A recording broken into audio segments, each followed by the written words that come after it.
the scorching sun, the glint of salt on a sailor's parched lips, a dead calm, and the only sound is the creaking of the masts. The ship has become a floating prison, surrounded by an endless expanse of water that cannot be drunk. A hand reaches over the side toward the cool blue, but is stopped by a sharp cry from the boatswain. Drinking seawater is certain death. But what if I told you that on every pirate ship there was a hidden, almost alchemical device that turned this poison into life? In this video, we will reconstruct it. A gulp of salt water forces your kidneys into self-destruct mode. They try to filter out the salt, leading to organ failure faster than direct dehydration. The principle of distillation itself was known as far back as Aristotle in the 4th century BC, but pirates reinvented it in the hellish conditions of the open sea. Imagine your cells are freshwater fish. A gulp of salt water is like throwing them all into the Dead Sea. The salt literally sucks the life out of them. This isn't just a metaphor. Seawater contains about 35 grams of salt per liter, while our blood has only 9. It's like hooking up an IV drip of acid to your veins. And here's the paradox. To expel the salt from a single cup of seawater you drink, your body has to use 1.5 cups of its own fresh water. You are literally drinking to hasten your death from thirst.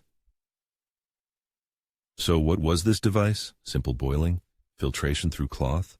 The answer is far more elegant and was hidden in the most unexpected place. To understand it, we first need to debunk the 3 biggest myths about survival at sea that millions still believe. The pirates' solution wasn't just ingenious, it was copied from planet Earth itself.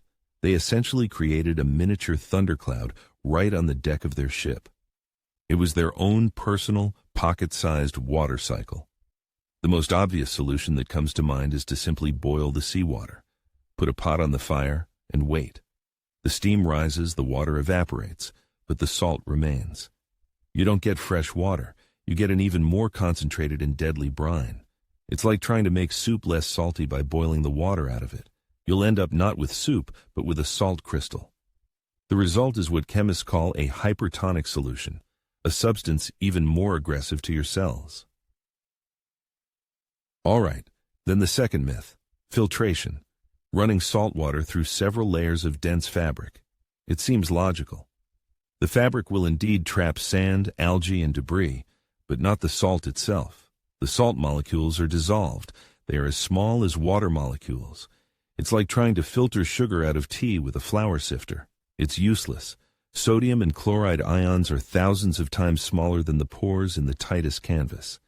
To separate them today, engineers use reverse osmosis technology, which requires pressure comparable to being 800 meters deep in the ocean. The pirates, however, had only fire and desperation. Now, pause for a second. Imagine you're on that ship. All you have is a barrel, a fire, and a wet rag. All the logical solutions have just failed. What is the most insane, illogical idea you would try to survive? Write it in the comments before watching further. Because it was precisely this kind of thinking beyond the obvious that held the key to salvation. Leonardo da Vinci, faced with such a problem, wouldn't have tried to improve the sieve. He would have asked, in what other form, besides liquid, does water exist? This very question leads us to the answer. The pirates realized the water didn't need to be cleaned, it needed to be stolen. Snatched away from the salt, leaving it behind. And for that, they needed a trap. A simple but brilliant trap for an invisible ghost, water vapor. This wasn't filtration, it was a heist. The plan was to make the water escape as vapor and then capture this fugitive, leaving its jailer, the salt, behind in the boiling pot. This process has a name, distillation. And you've seen it hundreds of times. When you cook soup, the lid of the pot gets covered in droplets of pure water. The rising steam leaves everything heavy, fat, spices, salt, in the boiling pot below. The pirates just needed to replicate this trick. And here's the irony. The same principle that saved their lives also gave them their favorite drink. Rum is also a product of distillation. The technology for making liquor became the technology for survival. The very word distillation comes from the Latin destillare, meaning to drip down. a perfect description for the life-saving drops of fresh water. The key wasn't boiling. It was cooling the vapor. Imagine the salt is like heavy stones at the bottom of a river, and the water is the river itself. When fire, like the sun, evaporates the river, the stones are left behind. The vapor, free of salt, hits a cold surface, instantly loses energy, and becomes water again. Drip, drip, drip. The water they obtained was so pure it didn't even contain natural minerals. For a person dying of thirst, it was a true elixir. And this is where 99% of pirate movies get it wrong. They show endless sword fights and treasure hunts, but miss the most important part. Survival at sea isn't about muscle, it's about intelligence. The historical accuracy of this method is a 10 out of 10. It's pure physics, accessible even in the 17th century. Similar desalination devices were described in the works of the Arab scholar Al-Kindi back in the 9th century. Their modern versions, solar stills, are still included in the standard survival kits for pilots and sailors in the U.S. Navy. The principle is clear. But theory is one thing. How the hell do you assemble this vapor trap on a rocking deck from scraps and rope? The design of this apparatus was brilliant in its simplicity and looked like something a mad alchemist would build. The main engineering challenge wasn't boiling the water, but sealing the system. Any crack was a leak of the precious water ghost into nothingness. Therefore, the art of building this device was the art of plugging holes, and for that, they had their own pirate superglue, a thick paste of flour, soot, and salt water. This is what the contraption looked like. We'll call it the ship's Alembic, a still born of desperation. At its base was any sealed pot, for soup, for tar, or in a pinch, even a cannonball split in half and cleaned out. On top was a tight-fitting lid with a single hole from which a condenser tube protruded. That's the entire design. The word Alembic itself comes from the Arabic Alembic, the name medieval alchemists gave their stills. They toiled for hours over flames, trying to turn lead into gold. The pirates weren't seeking gold. They were solving a more important problem: turning death into life. The first part is simple. The pot with seawater was placed over the galley fire. Then, the magic of sealing began. The seams of the lid were carefully sealed with that paste of flour and water, essentially simple dough. When heated, this bread-like gasket would bake, harden, and create an almost perfect airtight seal. It was a brilliant, unconventional use of galley supplies, pure pirate ingenuity. But the real trick was the tube. What was it? An old musket barrel taken from a decommissioned weapon, or even a piece of tarred canvas rolled into a sleeve and stitched. This improvised condenser coil was constantly doused with cold seawater. And here lies the cruel irony of the sea. The musket barrel, designed to take life, became a channel that gave life. And the monotonous task of cooling it, dousing a rag with salt water, was the most important watch on the ship. It was often entrusted to cabin boys, and the captain's own life depended on their diligence. Imagine the full cycle. Steam from the pot rushes under pressure into the cold musket barrel, and there it dies as steam to be reborn as water. Drip, drip, drip. This was the sound of hope, the most precious sound in the ocean, even drowning out the creaking of the masts. The process was agonizingly slow, perhaps 1 cup per hour. The first drops, containing rust and soot from the barrel, were mercilessly thrown overboard. They were dirty. Only the crystal-clear tears of the Alembic were collected in a shared mug. Now, look at this through the eyes of a 17th-century sailor. He doesn't know words like osmosis or condensation. To him, this is pure sorcery.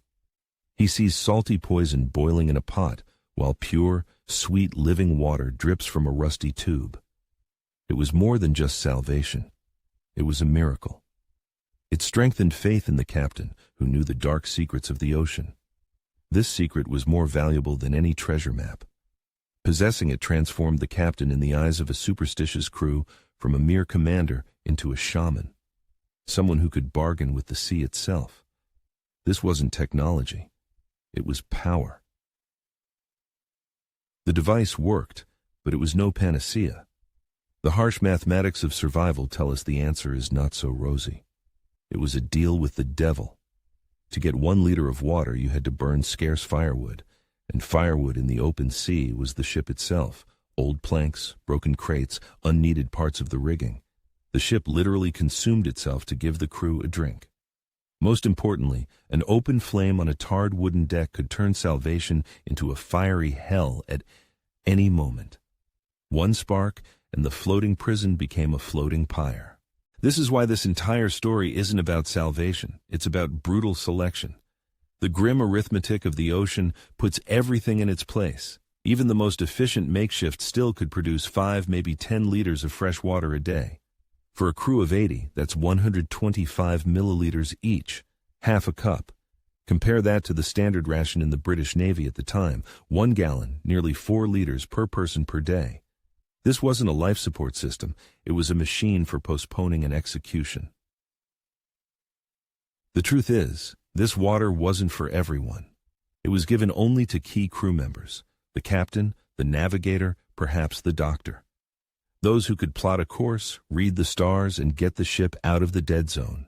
This water wasn't for the sailors, it was for the ship's central processing unit. The common seamen were expendable.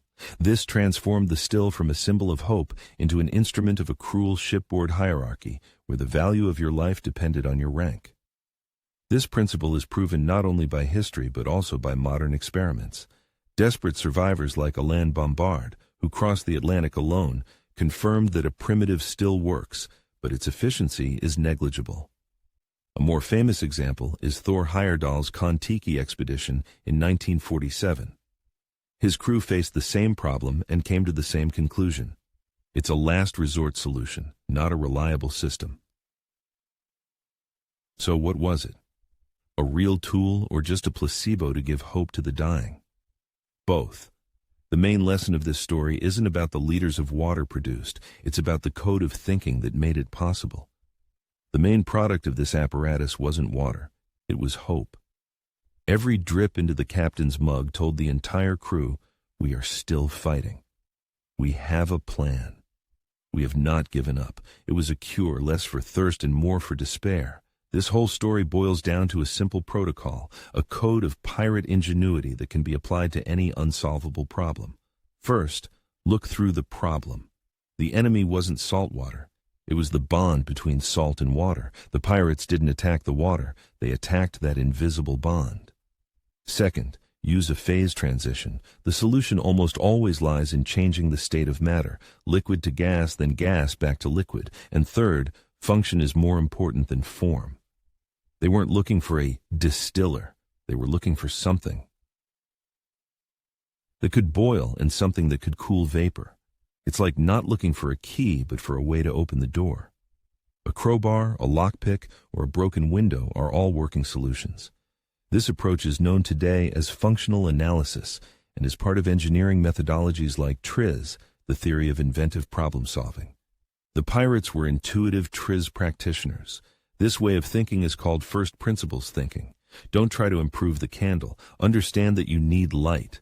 This is how SpaceX engineers think today. Elon Musk didn't ask how to make rockets cheaper. He asked, what is a rocket made of? It turned out that the cost of materials is only 2% of its price. The other 98% is inefficient processes. He didn't attack the rocket, he attacked the process. Just as the pirates attacked not the water, but the bond between water and salt. What unsolvable problem do you have in your life right now?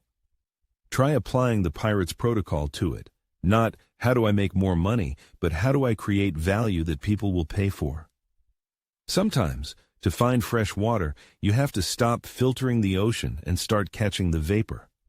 This protocol is a way to find the leverage point in any system, the point where minimal effort yields maximum results. The pirates understood that the leverage point wasn't filtration, where huge effort yields 0 results, but the phase transition, where minimal effort yields a 100% result. And now, the main question for you. What is more striking in this story? The ingenious technical trick itself, or the human will to live that forced its invention? What comes first? The spark of genius that creates a solution, Or the unyielding will that forces the brain to search for that spark until the very last breath? Write just one word in the comments, ingenuity or will.